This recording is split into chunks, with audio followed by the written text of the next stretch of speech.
The simple astrology cipher was a favorite among the artists who lived in the house 20 years ago. They easily turned into numbers when needed, but also acted as signatures for the members, as there were only 12 of them.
Will I need to remember how to get them out again? They are locked up for good reason. I am sure she is still able to whisper the answer in the ears of the wrong people. But not for long. I will see her burned soon enough. That black goat will be sacrificed to put an end to it all. Then it will all be over. No more Derceto, and sadly, no Astarte. Those good pirates of Pontchartrain. May you still sail the lake, until you find the shores of Hali.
This must...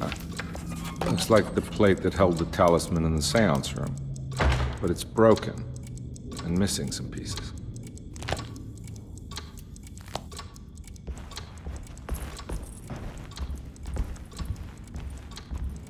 I need the key.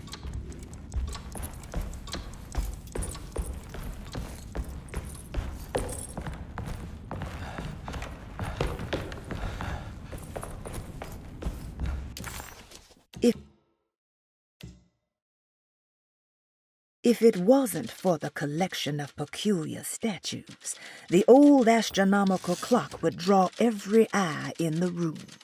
To Conby, it wasn't the intricate clockwork that stood out, but the odd-looking plate on the inside. It reminded him of the ritual bench in Miss Jackson's seance room, where he had manipulated the talisman to open a door back to Derceto. He wanted to try to replicate the procedure, but found that the inner part of the plate was broken. He would have to find the missing pieces and put the plate back together.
I need the key.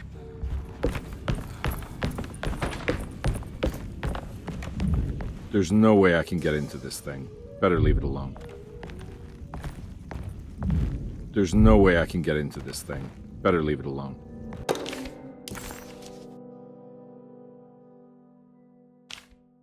Cassandra Beauregard, the beloved author. Very exciting, isn't it? What do you want to put down for reason for admission? What her agent told us. Cassandra suffers from writer's block and needs to finish her moving picture script before the end of June. Mr. Chardot suggests Cassandra's heavy use of barbiturates is holding her back and risks ruining her career. And how should we summarize her personal history? Let's keep it short. Cassandra Beauregard is a beloved crime author who managed to pull herself out of poverty and into stardom. 5 years ago, she tried killing herself by jumping off a balcony. The incident left her a cripple and now relies heavily on her wheelchair. And for diagnostic impressions? Cassandra suffers chronic back pain following her suicide attempt. She self-administers morphine to keep herself ambulant, but has become addicted and the desired effect is now lost. The drug abuse clouds her mind, and she is unable to focus on real life. To save herself from this insight, she instead makes up stories to fill out the gaps in her own thought process, resembling the Korsakoff syndrome. Oh, bravo, Doctor. How will you treat her? First of all, she needs to be weaned from her drug addiction, and hopefully it will resolve her compulsive lying. Then look into permanently numbing her pain in her back through surgery. Finally, deal with her suicidal thoughts. Fantastic. With such a short time before June, I really hope... Cassandra Beauregard, the beloved author. Very exciting, isn't it? What do you want to put down for reason for admission? What her agent told us. Cassandra suffers from writer's block and needs to finish her moving picture script before the end of June. Mr. Chardot suggests Cassandra's heavy use of barbiturates is holding her back and risks ruining her career. And how should we summarize her personal history? Let's keep it short. Cassandra Beauregard is a beloved crime author who managed to pull herself out of poverty and into stardom. 5 years ago, she tried killing herself by jumping off a balcony. The incident left her a cripple and now relies heavily on her wheelchair. And for diagnostic impressions?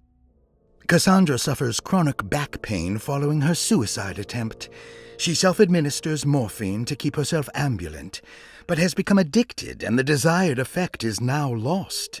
The drug abuse clouds her mind, and she is unable to focus on real life.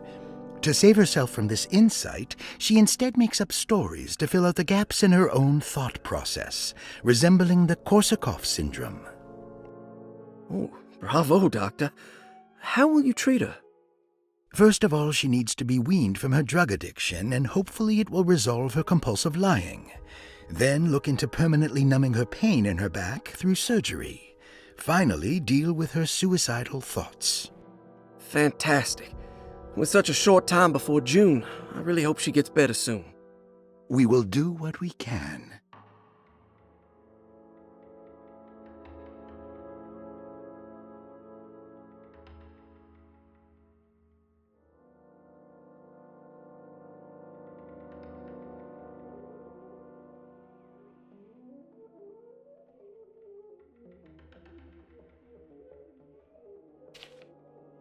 Grace Saunders, 11 years old. Reason for admission? The mother insists on strict supervision by a proper gentleman to avoid further perversion of Grace's adolescence. Personal history? Grace's family possesses modest wealth and status. Her childhood seems ordinary, spending most of her time with private teachers and family friends. Grace's father recently passed away, leaving her mother the sole caregiver. And diagnostic impressions? Grace has trouble dealing with her father's death. She is willingly suppressing her feelings on the matter and isn't properly acknowledging the trauma she suffered. Any planned treatment? Grace needs nothing out of the ordinary. She simply needs parental guidance. Eventually, we can work on her feelings toward her father. Thank you, Doctor. I'll finish the paperwork and get her installed.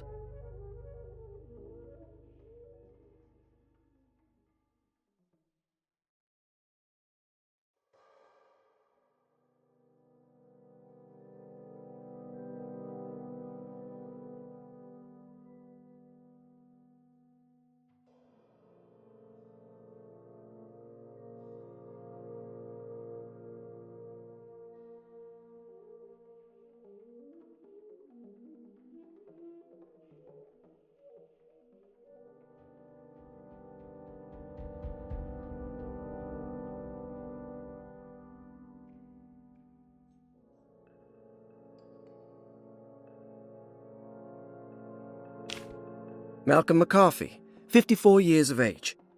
Reason for admission? McCarthy admitted himself to Derceto, stating simply that he needs some damn rest. And personal history? McCarthy claims he used to work as a lawyer in Baton Rouge, but says he can't go into details because of some legal dispute.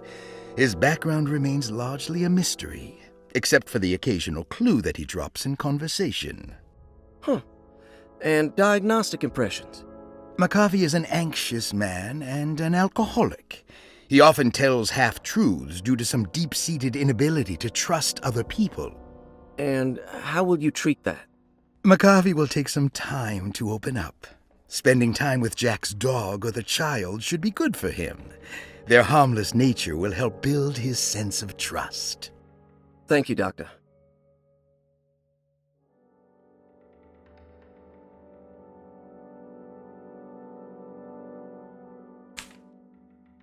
Elisabetta Perosi, 33 years old? What should I put down as reason for admission? Well, Perosi broke into Derceto and was found wandering the grand parlor. She was confused and suffered partial amnesia. She insisted she belonged here and offered to pay for her stay. Right. What do you make of her story? Perosi claims to have been a member of the Astarte artist colony some 20 years ago, a claim that seems contrafactual due to her young age. She looks to be and even thinks she is 33 years of age. That would make her a child at the time. It seems fair to say that Perosi's story is untrue, deliberately so or not. Diagnostic impressions? Do you have anything? Perosi's story is peculiar, because she retracted her story about the artist colony. She no longer claims to be the same person as Elisabetta Perosi. However, my staff's research has confirmed there was a Perosi at that time who was in her early 30s. I suppose this case will take some time to investigate. How will you go about it? I wanted to contact the real Perosi, but it seems the whole colony disappeared one night. September 29th, 1915, during a hurricane. I will have to take it slow and figure out what this spell of impersonation could have been. Oh, I'm sure it will all clear up eventually. Thank you, Doctor.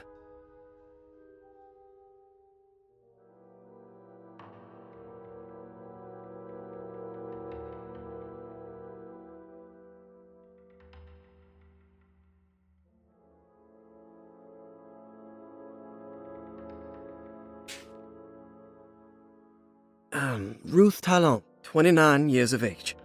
Reason for admission? Ruth's father wishes that his daughter be removed from New Orleans nightlife for the foreseeable future. He fears that her overly free spirit is tarnishing the family's reputation. Sounds simple enough. Personal history? Ruth comes from considerable wealth. Her family owns several hotels and restaurants. Unlike the rest of the family, her sense of adventure has taken her around the world, including France during the Great War as a photojournalist. The last decade, she has provoked many rumors of being a debauched flapper, bordering on nymphomania. And diagnostic impressions? Despite her father's frivolous reasons for her to be admitted, Ruth does seem to provide an interesting case.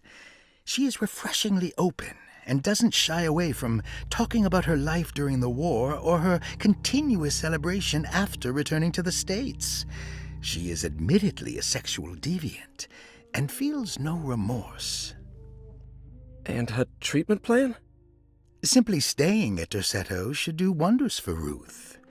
If not, at least for her family's reputation. Ruth doesn't need to change, but with therapy I might be able to share with her some sympathy towards her family. I doubt she will settle down and become as dull as the rest of them, but at least she might try to be more discreet in the future. Looks like all the patients are accounted for, except for Jeremy.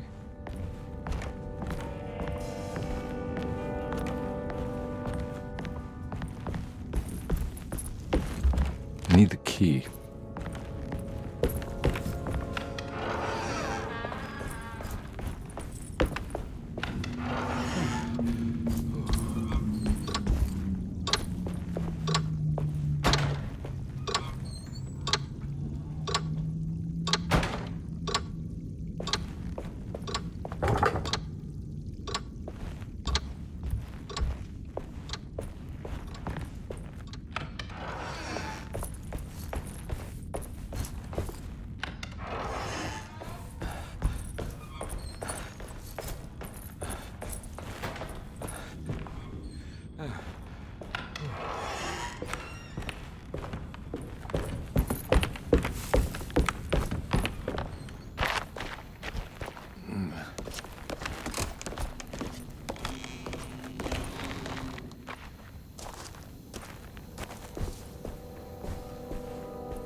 key.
It's wedged shut.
I need the key.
Got it.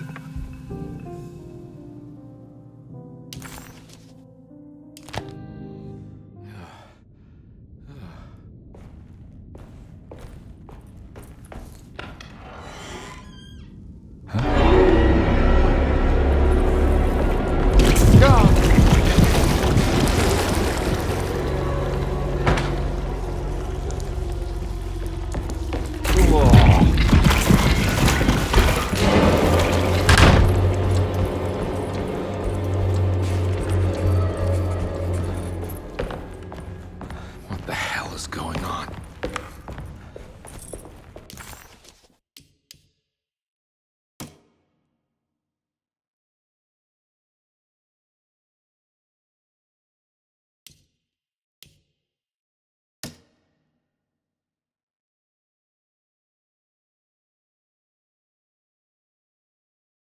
Lost Plantations of Louisiana, Thierry Briclot, 1917.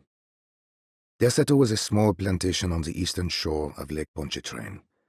The land was considered difficult for industry and was sold for only $30 to Elijah Pickford in 1818. Pickford employed hundreds of workers from nearby New Orleans to clear the woods and build a small plantation mansion facing the lake with a striking Greek Revival temple facade. Derceto kept a modest production of Perique tobacco and indigo that persisted up till the Civil War.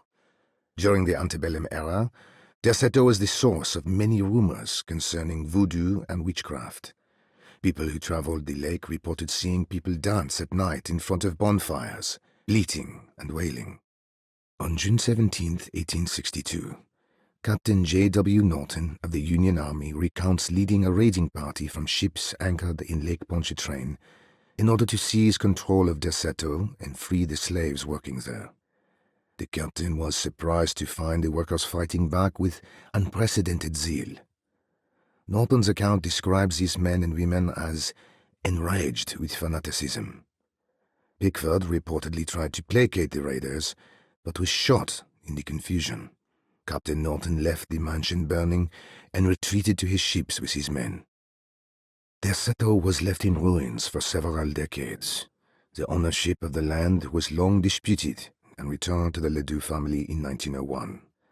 Several police reports were filed during the following years as the Ledoux tried to get rid of a camp of squatters on their land. The police made several visits to remove the trespassers, but the people kept returning. On November 1, 1907, Inspector Legrasse of the police charged a deadly attack in order to save several children kidnapped by the squatters.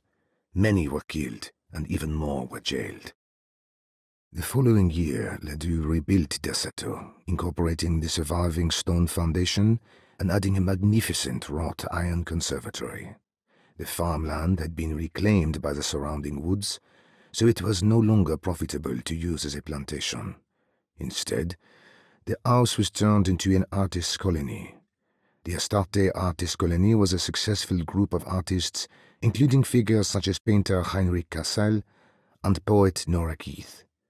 The group was also known for their beloved Mardi Gras crew called the Pirates of Pontchartrain. On September 29, 1915, a tropical hurricane tore through Louisiana, causing Lake Pontchartrain to flood New Orleans. Due to the remote location of Derceto, it took almost 2 weeks for outsiders to learn that the artist's colony was abandoned. The 12 residing artists had all vanished without a trace. The empty mansion of Derceto still stands on the shore of Lake Pontchartrain, with much of its temple facade intact. The Ledoux family currently has no intention of repairing the house.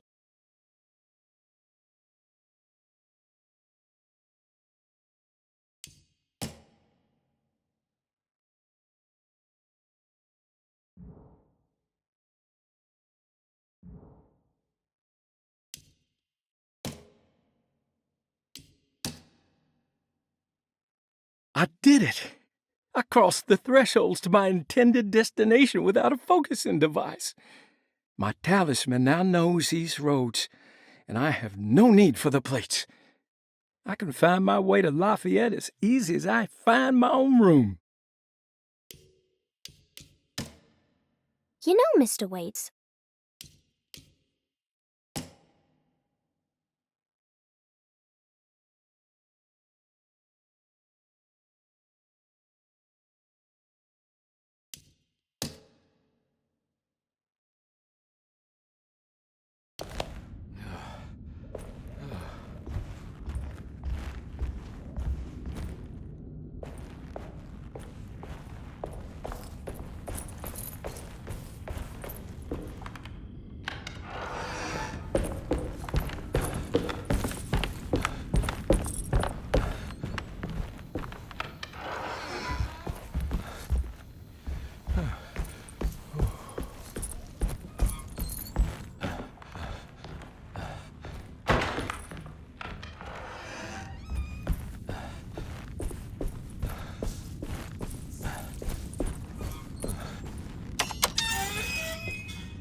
I need the key.